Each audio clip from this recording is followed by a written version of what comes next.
Donc tous les exemples de baptême que nous avons vus dans le livre des Actes, dans le Nouveau Testament, disons d'une manière générale, montrent d'une manière absolument indiscutable qu'il n'y a aucune trace du baptême des enfants dans la Bible, ce que les tenants, n'est-ce pas, du baptême des enfants reconnaissent. Et comme nous l'avons vu, ils sont obligés de faire appel à des arguments a silentio pour justifier le baptême des enfants, notamment les trois textes où il est question, n'est-ce pas, de Lydie, du geôlier de Philippe et des Corinthiens que Paul avait baptisés, n'est-ce pas, qu'il avait été, nous est-il dit, avec toute leur maison. Mais leur maison, c'est un terme vague. Au moins dans le cas du geôlier, il nous est dit que c'était des gens qui se sont tous réjouis. Donc c'est qu'ils étaient en âge de se réjouir. Et s'ils étaient en âge de se réjouir, ils étaient donc aussi en âge de croire. Donc ce serait plutôt un argument en faveur du baptême des adultes dans ce cas-là. Bon, pour les deux autres cas, cela ne nous est pas dit d'une manière aussi explicite, mais maison, ça peut être non seulement famille, ça peut être aussi la maisonnée au sens des domestiques, si vous voulez, des esclaves éventuels, n'est-ce pas, que ces gens-là pouvaient avoir. Lydie semble avoir été une personne d'âge, puisqu'elle était à la tête d'une entreprise, ce qui semble avoir eu une certaine importance. On peut imaginer aussi que si enfants elle avait, ce devait être des enfants qui aussi devaient avoir un certain âge. Bon, la maison de Stéphanas, dont il est question à Corinthe, dans le premier chapitre, la première épître aux Corinthiens, serait le seul, n'est-ce pas, sur lequel pourrait éventuellement subsister un doute un peu plus fort. Seulement, tous les dogmaticiens diront qu'il est extrêmement hasardeux, extrêmement dangereux de construire une doctrine sur un argument a silentio. Et c'est pourquoi les pédobaptistes, ça veut dire les partisans du baptême des enfants, ont pratiquement renoncé à établir la pratique du baptême des enfants sur l'écriture. Bien sûr, ils prendront un certain nombre de textes, tels par exemple le texte où Jésus dit aux disciples « Laissez venir à moi les petits-enfants, ils n'en empêchez pas ». Bon, il n'y a pas besoin d'être un grand exégète pour se rendre compte que ce texte n'a strictement rien à voir avec le baptême, qu'il s'agissait d'une bénédiction de Jésus qui prenait les enfants dans ses bras, mais il n'était pas du tout question de baptême, bien évidemment. N'est-ce pas ? Même chose, des textes où il est question de devenir comme un enfant, celui qui ne viendra pas comme un enfant n'entrera pas dans le royaume des cieux, etc. Bon, ce sont des textes que les partisans du baptême des enfants emploient, mais évidemment dont on se rend bien compte qu'ils n'ont rien à voir dans le contexte avec le baptême. Donc je disais, les partisans du baptême des enfants ont quasiment renoncé à établir la pratique du baptême des enfants sur l'écriture. Alors que reste-t-il s'il n'y a plus l'écriture ? Eh bien il y a la tradition.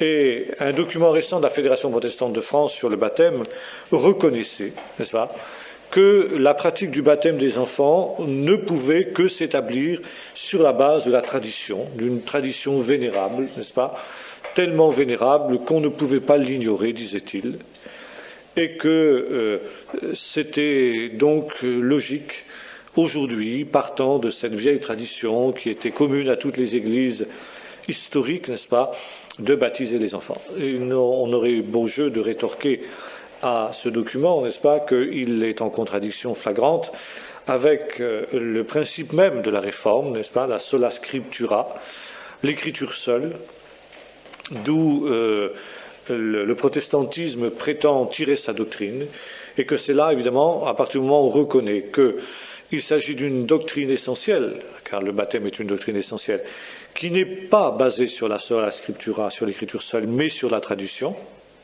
n'est-ce pas ? C'est une entorse grave au principe fondamental de la réforme. Et si on fait une entorse sur ce point-là, pourquoi ne ferait-on pas une entorse sur les autres points ? Alors cette tradition d'où remonte-t-elle ? Eh bien, il est certain que cette tradition est venue assez vite. Dans la Didaché, par exemple, la Didaché des 12 apôtres au IIe siècle après Jésus-Christ, il y a un texte qui dit ceci, en gros, c'est plus les mots exacts, mais ce qu'on va penser. Pour ce qui est du baptême, après les avoir instruits, n'est-ce pas? Donc, celui qui croira qui sera baptisé, c'est donc la pratique normale du baptême. Plongez-les 3 fois dans l'eau, au nom du Père, du Fils et du Saint-Esprit. Bon, certains d'ailleurs, partant de cela, par exemple, des églises dites nazaréennes, qui sont des églises de type baptiste, mais enfin qui s'appellent nazaréennes, n'est-ce pas, baptisent de cette manière-là 3 fois le néophyte plongé dans l'eau, au nom du Père, du Fils et du Saint-Esprit. Il ne semble pas que c'était ainsi que ça se pratiquait dans les premiers siècles. Bon, déjà là, une petite entorse. Donc, plongez-les 3 fois dans l'eau au nom du Père et du Fils et du Saint-Esprit. S'il n'y a pas d'eau en quantité suffisante, et notamment si ce sont des malades qui ne peuvent pas être plongés dans l'eau, versez de l'eau sur leur tête en prononçant la formule « Je te baptise au nom du Père, du Fils et du Saint-Esprit ». Donc déjà, ici, nous voyons le baptême par aspersion pratiqué dès le IIe siècle, mais pour des empêchements de force majeure, quand il n'y a pas suffisamment d'eau pour baptiser. Bon, c'est déjà très discutable. Mais finalement, de ce qui était une exception dans l'Église du IIe siècle, ou à partir du Ve siècle, on en fait la règle. Dans l'Église, en tout cas, d'Occident. Car l'Église d'Orient, c'est-à-dire l'Église orthodoxe, continuera à baptiser les bébés par immersion, jusqu'à ce jour, en les plongeant d'ailleurs 3 fois dans l'eau. Là aussi au nom du Père, du Fils et du Saint-Esprit, comme on voit dans la Didaché. Et puis petit à petit, on se rend compte, n'est-ce pas, qu'on arrive à une vision sacramentaire de la notion du baptême, ça veut dire dans une notion quasi magique. Et c'est ainsi, par exemple, que la Didaché conseille de conférer le baptême de cette manière-là aux mourants. Ça veut dire à des gens, n'est-ce pas, qui sont quasi dans l'impossibilité de faire une profession de foi claire et nette.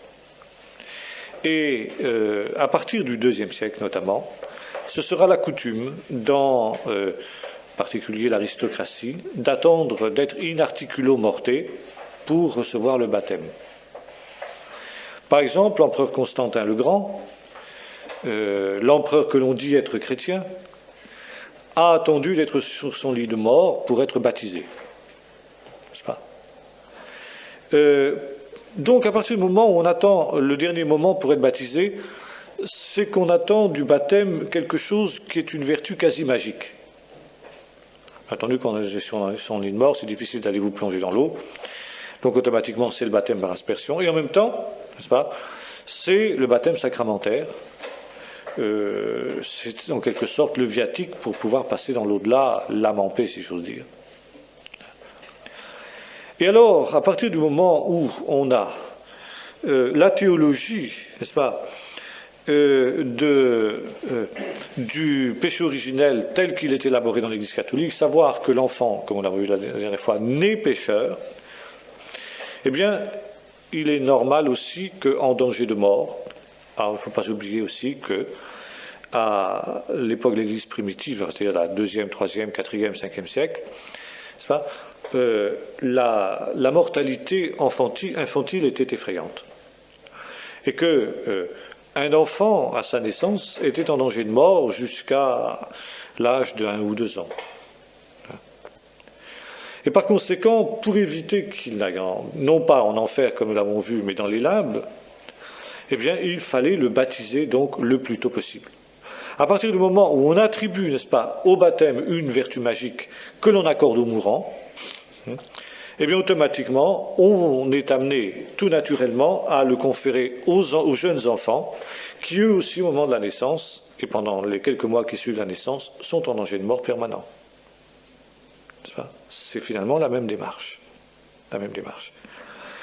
Et c'est ainsi que le baptême des enfants trouve droit de cité, donc, dans l'Église, à partir du 5e siècle, il devient la norme. Si vous voulez, à partir du 2e siècle, 3e siècle, on trouve déjà les premières traces du baptême d'enfants. un petit peu comme des exceptions.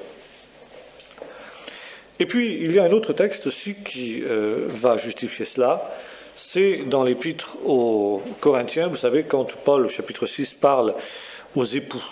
Il dit, si une sœur a un mari non-croyant, et qu'il accepte d'habiter avec elle, que la femme ne répudie pas son mari, n'est-ce pas? Car si vous êtes ensemble, vos enfants seront saints. Ouais. Les enfants sont sanctifiés, comme l'époux d'ailleurs, un croyant est sanctifié par la femme croyante. Bon. Alors c'est un texte un peu mystérieux que celui-là, ils sont saints. Je pense que l'explication est d'ailleurs assez facile. Ça veut dire que les enfants sont au bénéfice de la foi des parents, notamment dans la perspective éventuelle de l'enlèvement de l'Église, aussi longtemps qu'ils ne sont pas capables de prendre une décision par eux-mêmes. Les enfants sont saints, dans ce sens-là. Entre parenthèses, affirmation qui démolit la doctrine du péché originel dans le sens que lui donnent les catholiques. Les enfants sont saints. Bon. Donc, puisqu'ils sont saints, pourquoi ne pas en tirer les conséquences et les baptiser? Mais encore une fois, la sainteté des enfants ne joue que précisément parce qu'ils ne sont pas capables de prendre des décisions par eux-mêmes. À partir du moment où ils sont capables de prendre des décisions par eux-mêmes, leur sainteté dépend justement de leurs décisions. Donc automatiquement, ici, le texte de l'Écriture ne joue plus. Et les baptiser sur la seule base, n'est-ce pas, de ce verset, il est évident que c'est quelque chose qui est extrêmement ténu. Il est intéressant de noter que le professeur Oscar Kuhlmann, qui est un pédobaptiste convaincu, affirme que la séquence normale dans l'Église primitive, c'était prédication de l'Évangile, foi et ensuite baptême, et non pas l'inverse. Quant à Thomas d'Aquin, le grand docteur de l'Église catholique jusqu'à aujourd'hui, il écrivait ceci: le baptême des adultes est le plus sûr en pratique. C'est quand même fort. C'est quand même fort de trouver ça sous la plume de ce théologien si éminent, et finalement de voir le peu de cas que l'Église catholique a fait de conseils de son théologien principal dans ce domaine précis. Mais il faut le dire que si ce n'était pas ainsi, si l'Église catholique, par exemple, pour ne parler que d'elle, revenait à la pratique généralisée du baptême des adultes, elle cesse d'être l'Église catholique. Ça veut dire qu'elle cesse d'être une Église de multitude, une Église constantinienne, dans laquelle on entre par la vertu de la naissance. Donc, si vous voulez, c'est se renier elle-même. Alors, bien entendu, aujourd'hui, l'Église catholique fait grand cas du fait qu'elle n'a jamais renoncé au baptême des adultes. C'est évident. Il est bien évident que l'Église catholique a toujours considéré que des païens qui se convertissaient devaient être baptisés même à l'âge adulte. Et on note aujourd'hui, par exemple l'abbé Le Mal le faisait dernièrement, quand nous étions dans une rencontre sur le baptême, il disait, mais il y a de plus en plus dans le diocèse, il y a de plus en plus de baptêmes d'adultes, bien sûr, puisqu'il y a de moins en moins d'adultes, il y a de moins en moins d'enfants, je veux dire, qui sont catéchisés. Il y a bien de temps en temps, bien entendu, un qui revient à la foi catholique, et puis qui donc, n'ayant pas été baptisé enfant, adulte. Mais si vous voulez, l'important de la chose, ce n'est pas que les églises historiques se mettent à pratiquer de plus en plus le baptême des adultes. C'est le cas aussi de l'Église réformée.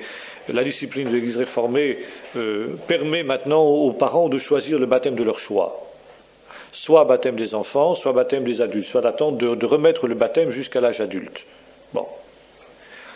Alors, vous voyez, il y a une évolution. Par exemple, les églises libres, les églises évangéliques libres, ont toujours eu, n'est-ce pas, ces deux options possibles. Baptême des enfants ou baptême des adultes. Alors, on nous dit, mais voyez, nous reconnaissons la possibilité du baptême des adultes. Pourquoi vous aussi ne reconnaissez-vous pas la possibilité du baptême des enfants ? Or, c'est là qu'est le problème, justement. Que les églises historiques reconnaissent le baptême des enfants, le baptême des adultes, ça n'a rien de nouveau, ça a toujours été.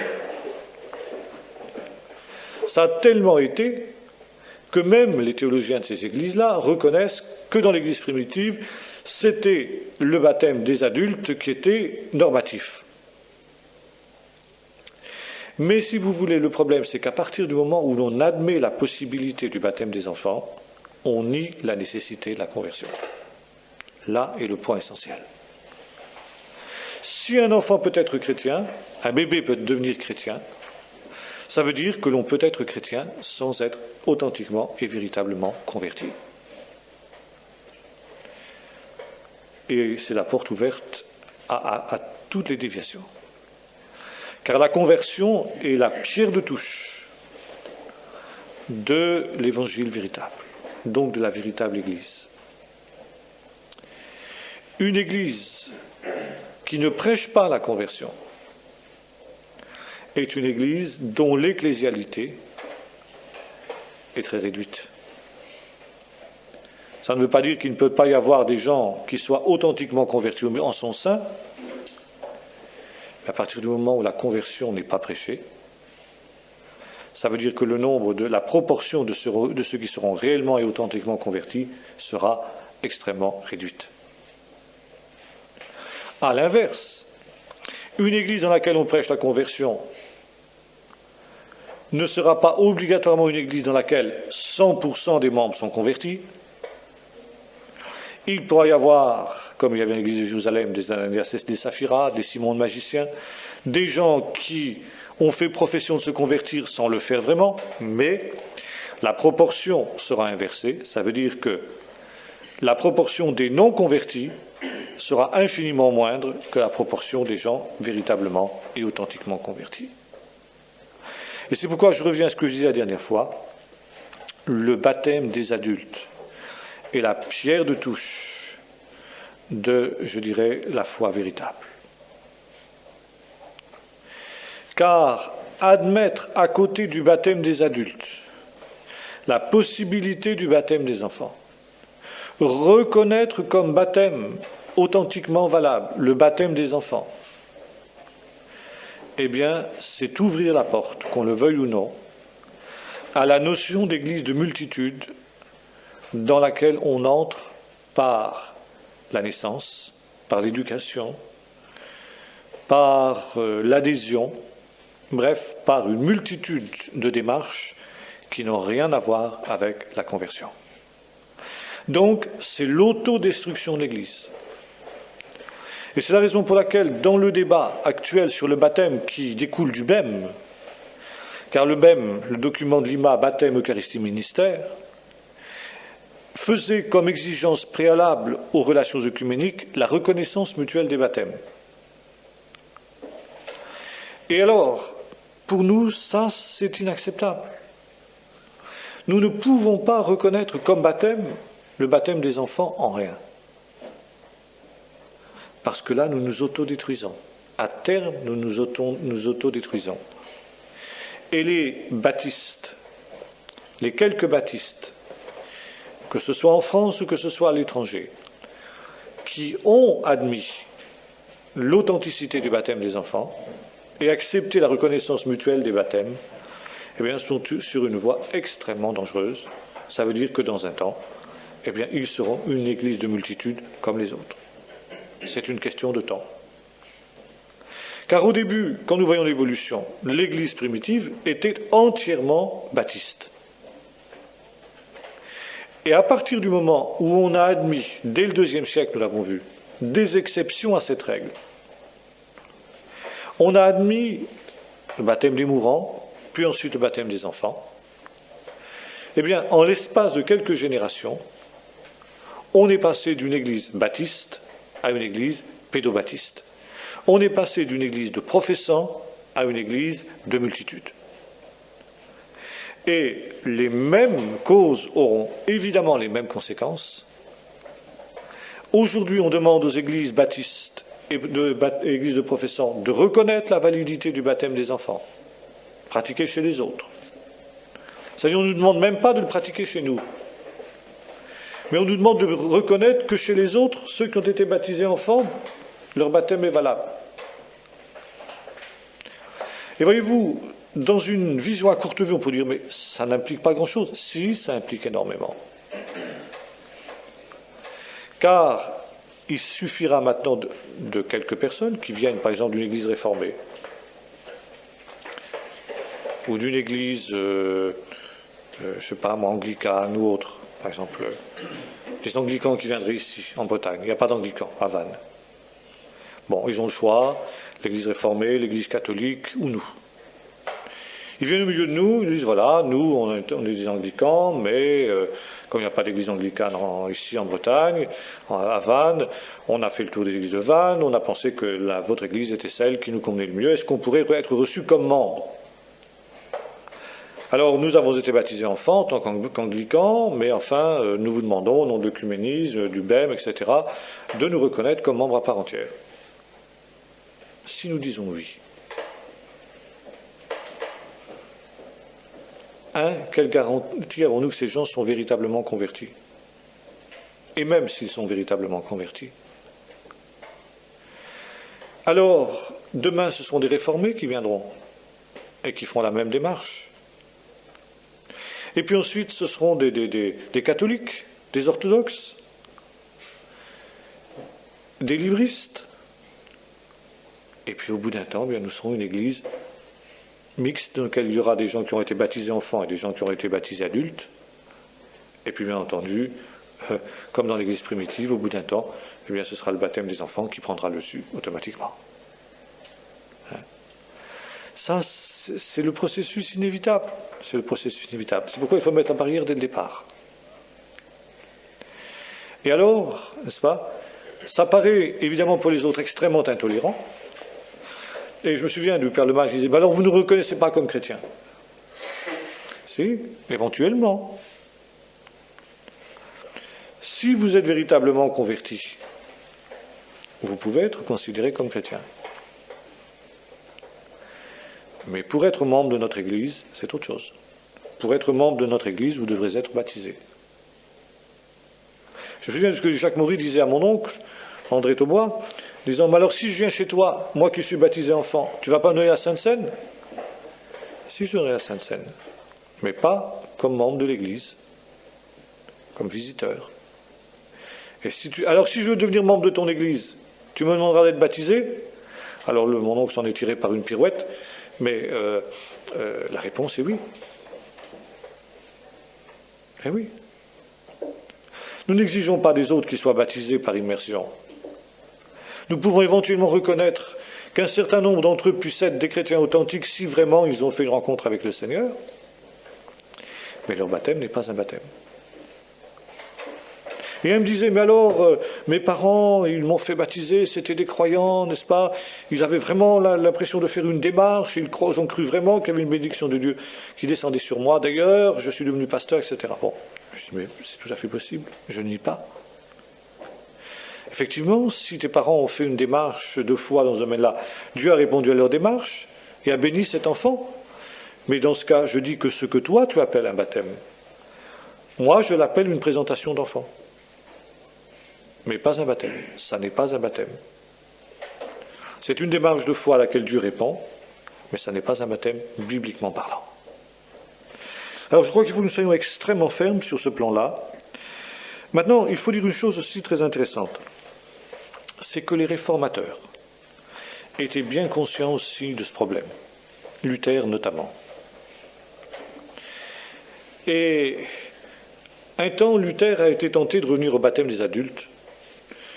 Puis il a renoncé à cause de ses liens avec les princes, mais il a précisé que le maintien du baptême des enfants était quelque chose de provisoire dans l'Église évangélique luthérienne. Bon, quand on lit les pères de l'Église, par exemple, on note aussi que les pères de l'Église étaient à l'unanimité en faveur du baptême des adultes. Ça, il n'y a aucun doute. Les pères de l'Église affirmaient qu'il faut être pleinement conscient au moment du baptême. Ce n'est qu'avec Constantin que le baptême des enfants triomphe définitivement, et on comprend pourquoi.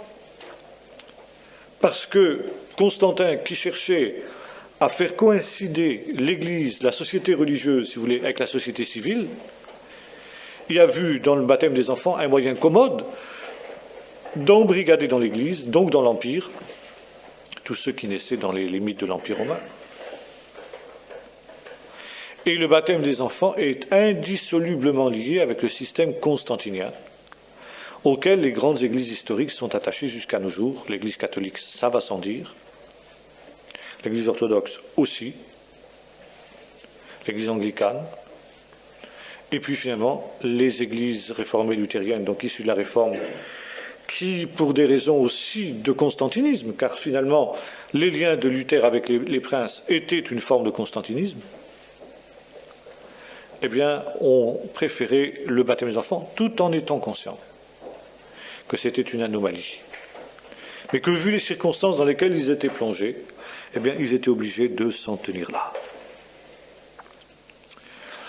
Intéressant de noter aussi que les réveils qui sont nés dans l'Église médiévale ont presque tous remis en question le baptême des enfants. Prenons par exemple les Pauliciens et les Vaudois dont nous avons parlé en histoire de l'Église en son temps, mais c'est déjà loin bien entendu pour plusieurs d'entre vous.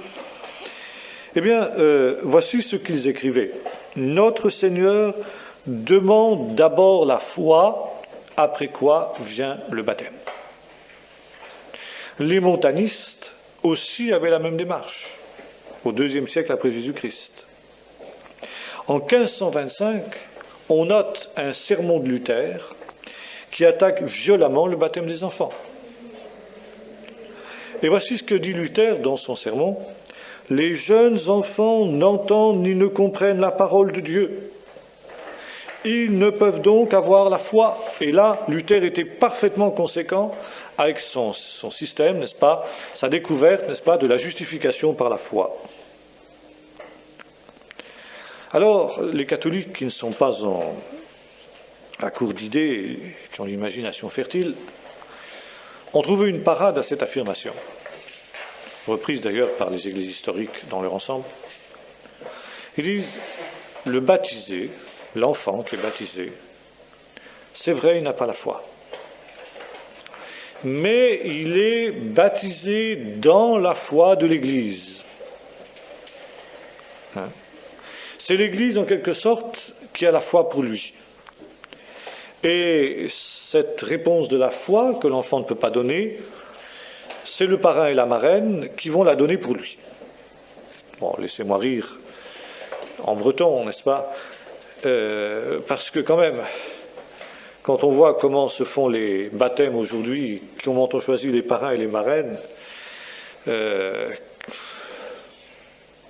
dont certains, n'est-ce pas, ont une foi sur laquelle on peut mettre un grand point d'interrogation. Alors vous voyez ce que ça peut donner. Pauvre enfant, n'est-ce pas, dont la foi est confessée par des gens comme ça. C'est quelque chose de sociologique, c'est quelque chose de mondain, et c'est quelque chose qui n'a rien à voir avec une véritable et authentique démarche spirituelle. Luther écrivait ceci. Il ne faut pas administrer le baptême à quelqu'un qui ne croit pas. Car le baptême des enfants sous prétexte de foi ne vaut rien. C'est Luther qui disait ça. Bon, après il a viré de bord, pour les raisons que je disais, n'est-ce pas ? En 1526, l'année suivante, après ce fameux sermon, il propose d'organiser des petits conventicules et des espèces de petites réunions particulières, secrètes, etc., pour baptiser par immersion quand viendront des jours meilleurs. Donc c'était pour lui, c'est clair, que quand il tolère le baptême des enfants, c'est une tolérance. C'est une tolérance en attendant des jours meilleurs. Et puis, naît évidemment, dans le même temps, à Zurich en particulier, nous avons vu ça en histoire d'Église, la branche anabaptiste de la Réforme. Les premiers réformés qui se sont groupés autour de Zwingli à Zurich, n'est-ce pas, nient la valeur du baptême des enfants. Et alors a lieu la fameuse disputation de Zurich, disputation publique, où les Séchevins de la ville de Zurich sont amenés à trancher, et ils vont trancher non pas pour des raisons théologiques, bibliques, mais pour des raisons politiques. Ils se sont bien rendus compte que si on donne droit aux exigences des anabaptistes et qu'on ne donne le baptême qu'à des adultes qui confessent la foi, alors il y a un découplage entre l'Église et la société civile. Découplage obligatoire. Et que par conséquent, on peut très bien se trouver avec des gens qui, dans la ville de Zurich, seront catholiques. Et ça va remettre en question l'équilibre politique de la cité. Et on déclare donc que les anabaptistes, comme on commence à les appeler alors, sont hérétiques.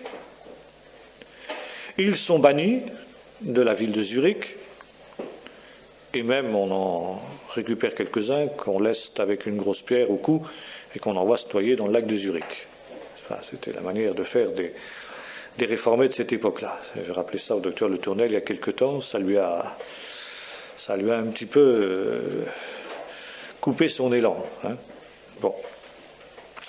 Alors, ensuite, n'est-ce pas, nous savons qu'il y a un courant anabaptiste illuministe, à Münster en particulier, qui va discréditer l'anabaptisme, et Luther sera amené à prendre violemment parti contre les illuministes, au moment de la fameuse guerre des paysans notamment, et c'est aussi une des raisons pour lesquelles Luther donc va rejeter le baptême des adultes, et il va revenir au baptême des enfants, étant tout entier, d'un homme tout d'une pièce, nous l'avons vu, Luther, n'est-ce pas, eh bien, il va donc jeter, si j'ose dire, le bébé avec l'eau du bain, hein, et revenir fermement au baptême des enfants. Jusqu'à ce jour, l'Église luthérienne, eh bien, est pour le baptême des enfants. Alors, pour justifier le baptême des enfants, qu'il avait pourtant si brillamment dénoncé en 1525, comment Luther va-t-il s'y prendre ? Oh, c'est toujours des acrobaties théologiques. Il suppose une foi infuse, répandue naturellement dans l'âme de l'enfant. Ça veut dire que l'enfant, c'est un petit peu presque comme les musulmans, si vous voulez. Les musulmans supposent qu'un enfant livré à lui-même, s'il n'était pas contrarié par ses parents, deviendrait naturellement musulman. Et Luther aussi suppose que l'enfant a naturellement la foi et que si on ne le contrariait pas, eh bien, il s'ouvrirait naturellement aux choses de Dieu. Bon, c'est une ineptie, c'est une ânerie sans nom, ça va de soi, n'est-ce pas ? C'est même la négation presque de son système pour lequel l'homme est pécheur dès sa jeunesse, ouais, et qu'il y a une mauvaise tendance qui va l'entraîner loin des choses de Dieu si la grâce de Dieu n'intervient pas et si l'évangile ne lui est pas prêché. Mais que voulez-vous, quand on veut absolument maintenir une doctrine non biblique, on est bien obligé de faire un peu violence parfois à ses propres idées, et c'est ce que fait Luther. Il est en contradiction avec lui-même, et c'est aussi la raison pour laquelle aujourd'hui Rome insiste tellement sur la reconnaissance mutuelle des baptêmes. Car si nous reconnaissons valide le baptême catholique, alors nous reconnaissons que nous sommes implicitement des frères séparés, comme ils le disent. Ça veut dire des frères qu'il faut ramener. Hein? Et ça, nous avons vu que c'était le cas au XVIIe siècle aussi, nous avons vu ça en histoire de l'Église. Et c'était précisément cette reconnaissance des baptêmes qui faisait que les catholiques se sentaient libres de contraindre les réformés à revenir dans le giron de leur Église catholique, au gros de l'arbre, comme disait le roi Louis XIV, au besoin par les potences, par les galères, par les prisons, par les enlèvements d'enfants et autres menus agréments, n'est-ce pas, dragonnades et autres, dont on réjouissait les réformés. Bon. Alors, c'est pourquoi, pour nous, maintenir le baptême des adultes est une question essentielle. Calvin, lui aussi, n'est-ce pas, était bien conscient qu'il y avait là un problème. Mais le souci de Calvin, dans la cité de Genève, qui était une cité qui avait un système constantinien, c'est évident, hein, Calvin recherchait avant tout la paix de l'Église, comme il le disait. Alors il a gardé le baptême des enfants. Mais un des principes calvinistes essentiels était le fameux slogan « L'Ecclesia Reformata Semper Reformanda », c'est-à-dire l'Église réformée est toujours à réformer. Et là, Calvin avait manifestement vu qu'il y avait quelque chose à revoir sur la question du baptême, que lui, pour des raisons politiques, pour des raisons diverses, n'est-ce pas, n'était pas à même de résoudre dans sa génération, mais il va de soi que Calvin souhaitait que la chose soit revue, évidemment, par les générations qui reviendraient ensuite. Si vous voulez, nous pouvons dire d'une manière claire que le baptême des enfants est une apostasie par rapport au christianisme primitif. Notons aussi que le grand théologien réformé contemporain, Karl Barth, était aussi contre le baptême des enfants. C'est évident. Et notamment dans le contexte actuel, n'est-ce pas, des droits de l'homme. C'est pas les droits de l'homme, c'est pas évidemment l'évangile, bien sûr, mais quand même. Les théologiens modernes en ont profondément été imprégnés. Et si vous voulez, une conception de la liberté telle que les droits de l'homme la conçoivent, et finalement telle que l'Évangile le conçoit, ça veut dire que nul ne peut être contraint, disent les droits de l'homme, en matière de foi, en matière religieuse.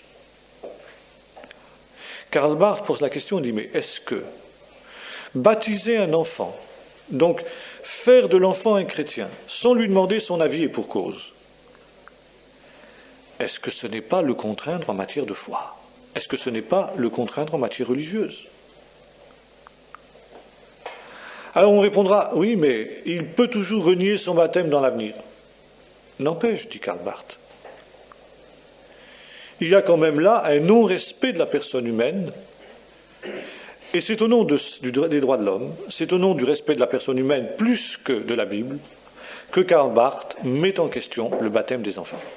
Et entre parenthèses, vis-à-vis des humanistes, qui sont si prompts, dans le sillage de l'Église catholique, marqués qu'ils sont par elle, à nous traiter de secte parce que nous baptisons les adultes, c'est un argument aussi que nous pouvons faire valoir. Et nous respectons la liberté des gens, nous respectons la liberté des enfants, y compris nos propres enfants. Ce sont nos enfants qui, arrivés en âge de réfléchir, de choisir, eh bien choisiront eux-mêmes librement s'ils veulent être chrétiens ou pas. Et alors, à ce moment-là, ils pourront être baptisés ou pas, selon leur choix. Et c'est certain que là, Karl Barth avait quelque chose de tout à fait valable. Et Karl Barth avait un autre argument qui était un argument alors biblique, beaucoup plus biblique. Quand il reprenait le texte de l'Évangile où Jésus, s'adressant aux pharisiens, disant que les publicains et les prostituées ont justifié le dessein de Dieu à leur égard en se faisant baptiser. Donc, disait Karl Barth, c'est une démarche qui manifestement est libre. Les pharisiens ont rendu nul le dessein de Dieu à leur égard parce qu'ils ne se sont pas fait baptiser, tandis que les publicains et les prostituées ont justifié Dieu en se faisant baptiser. Donc automatiquement, dit Karl Barth, on voit que la démarche est véritablement une démarche libre. Alors nous pourrions dire aussi que ce texte-là est un texte fondamental parce que nombreux sont ceux qui connaissent la volonté de Dieu aujourd'hui, mais ne s'y soumettent pas. Et ils ne s'y soumettent pas pour la même raison que les pharisiens qui connaissaient la volonté de Dieu dans ce domaine ne se sont pas soumis à la volonté de Dieu parce qu'ils ont peur d'être exclus de la synagogue. Et je suis frappé de voir, n'est-ce pas, comment dans ce domaine l'Église réformée a été intolérante jusqu'à une époque très récente. Et c'est ainsi que nombre de pasteurs ont été exclus de l'Église réformée, simplement parce qu'ils ont été baptisés par immersion. Ils ont été, comme ils disent, rebaptisés. En effet, pour l'Église réformée, encore une fois, le problème n'est pas baptême des adultes ou baptême des enfants. La discipline de l'Église réformée, je l'ai dit tout à l'heure, permet le choix des parents dans ce domaine. Ou les parents font baptiser leur enfant, bébé, ou bien ils attendent qu'ils soient en âge de prendre une décision dans ce domaine. La discipline de l'Église réformée reconnaît la deuxième démarche comme une démarche possible. Mais ce que l'Église réformée condamne absolument, c'est que quelqu'un qui a été, entre guillemets, baptisé enfant, soit rebaptisé à l'âge adulte. Car alors, disent les réformés, on est en contradiction avec ce que Paul déclare, il y a un seul baptême. Donc on n'est baptisé qu'une seule fois. Il ne peut donc en aucune manière être question de rebaptiser quelqu'un, disent les réformés. L'argument mérite un examen. Il serait valable, partiellement du moins, si le baptême des enfants était un véritable baptême. Mais si nous posons, comme nous l'avons fait, que le baptême des enfants n'est pas un baptême, parce qu'il ne répond pas aux deux conditions nécessaires et suffisantes pour qu'il y ait baptême, savoir que le baptême soit conféré par immersion et qu'il soit consécutif à une démarche de foi, donc à une démarche de conversion. Donc nous disons, tout acte religieux, quel qu'il soit, qui ne répond pas à ces deux conditions, ne peut pas être considéré comme un baptême. Donc, le baptême des enfants, qui n'est ni une immersion, ni une démarche de foi de la part du baptisé, n'est pas un baptême. Et par conséquent, nous nous sentons libres, nous évangéliques, de baptiser, ou comme ils disent, de rebaptiser, mais je mets rebaptiser entre guillemets, des gens qui ont été baptisés enfants, parce que pour nous, ils n'ont jamais été baptisés. C'est vrai pour les catholiques aussi. Donc nous ne rebaptisons pas, mais nous baptisons des gens qui ne l'ont jamais été. Et c'était aussi le procès qu'on faisait aux anabaptistes. Les anabaptistes ont été brûlés, massacrés, torturés, etc. Parce que justement ils étaient anabaptistes. Anabaptistes, ça veut dire en grec les rebaptiseurs. Et les anabaptistes ont refusé cette expression, n'est-ce pas? Et nous ne sommes pas des rebaptiseurs, nous sommes des baptiseurs, tout simplement. Et ça, je crois qu'il faut que nous soyons très fermes dans ce domaine-là. Nous ne rebaptisons personne. Nous baptisons des gens qui n'ont jamais été baptisés. Maintenant, deuxième point. Acte 19, nous avons parlé la dernière fois. Les disciples de Jean à Éphèse. Les disciples de Jean, ils avaient déjà été baptisés du baptême de Jean, ils le disent expressément. Et Paul leur pose la question, mais il dit, mais vous n'avez pas entendu parler du Saint-Esprit? Si vous aviez été baptisé du vrai baptême, vous auriez au moins entendu parler du Saint-Esprit, même si vous n'avez pas reçu le Saint-Esprit, parce que on baptise au nom du Père, du Fils et du Saint-Esprit. Donc, si vous n'avez pas entendu dire qu'il y ait un Saint-Esprit, c'est donc que vous n'avez pas été baptisé du véritable baptême. Non, du baptême de Jean. Ah oui, Jean disait d'être baptisé dans la foi, celui qui devait venir. Et Paul leur prêche l'évangile. Et quand ils ont cru, Paul les rebaptise. Vous allez me dire, mais alors, il est en contradiction avec lui-même, il y a un seul baptême. Il y a un seul baptême quand le baptême est valable. Quand le baptême est véritablement un baptême. Mais pourtant, ce n'était pas un baptême, le baptême de Jean. Non, ce n'était pas le véritable baptême des croyants. Parce que le nom de Jésus, le nom du Père, du Fils et du Saint-Esprit, n'était pas invoqué. Alors se pose la question suivante. Maintenant, nous avons vu pour qu'il y ait baptême, il faut qu'il y ait immersion, et il faut qu'il y ait foi préalable, conversion. Je préfère le mot conversion que le mot foi.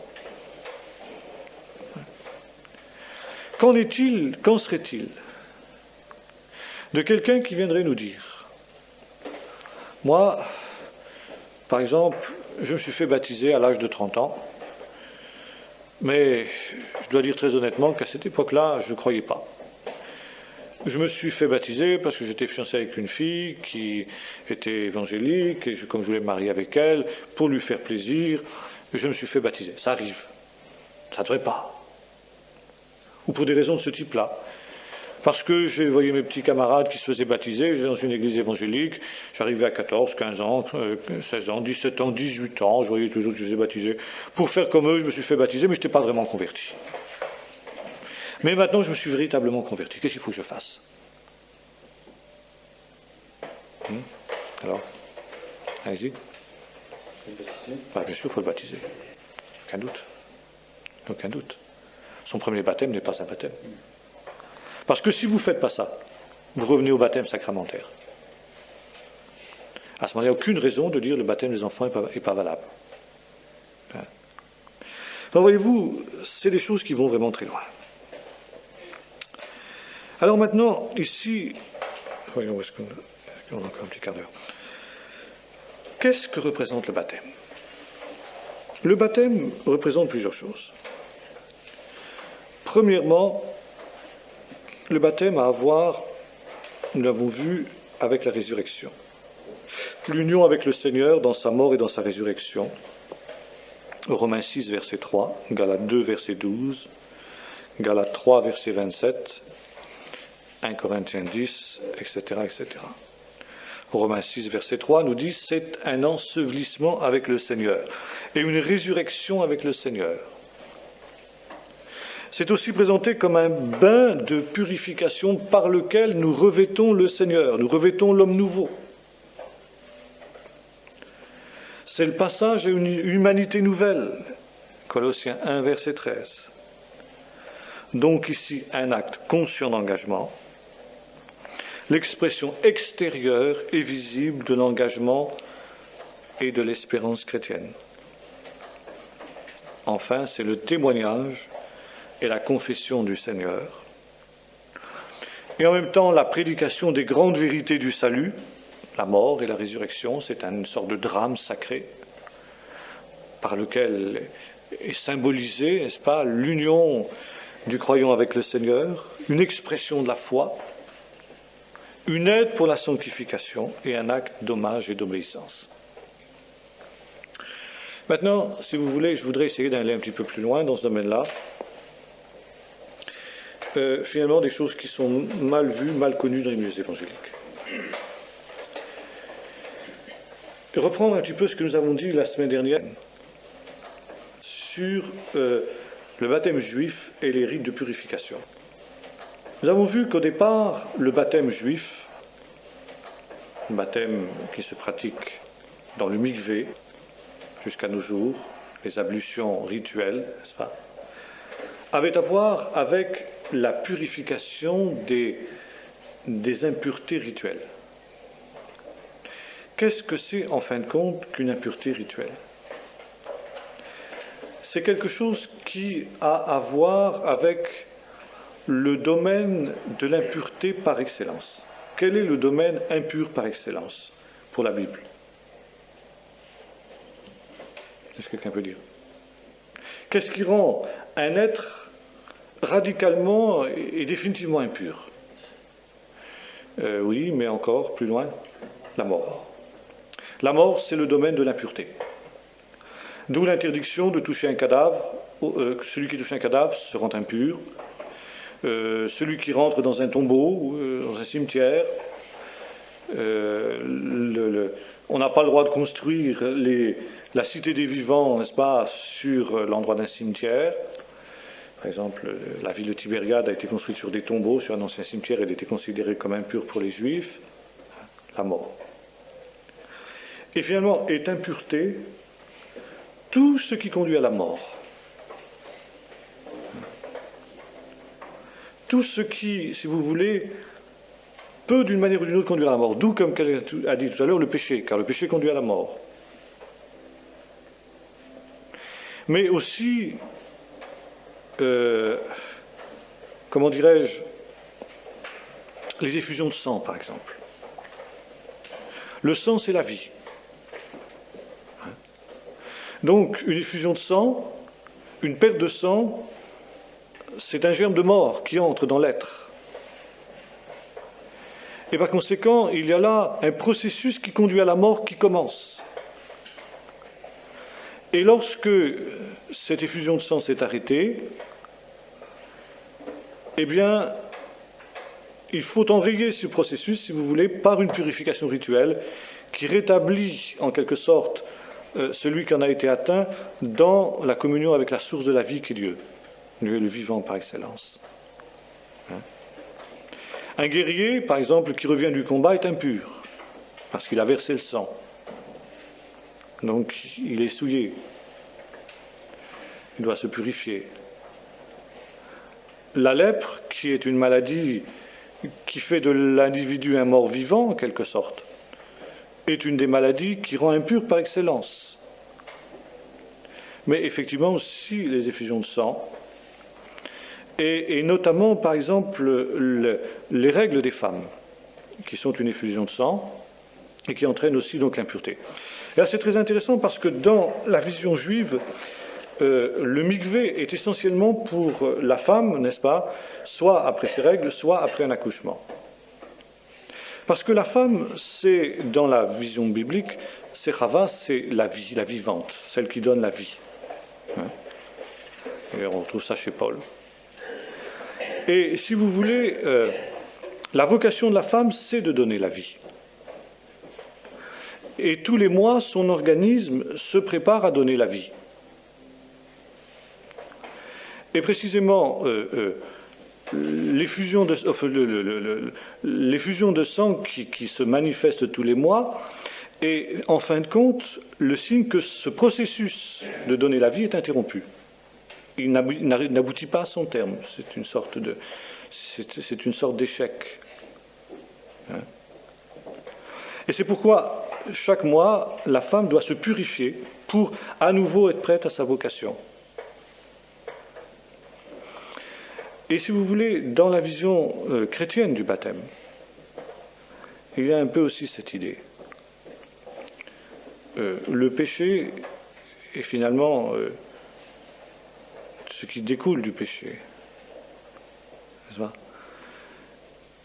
entraîne une impureté du corps, de l'être entier, qui fait que l'être humain est détourné de sa vocation qui est la vie. L'être humain est appelé à la vie avec Dieu.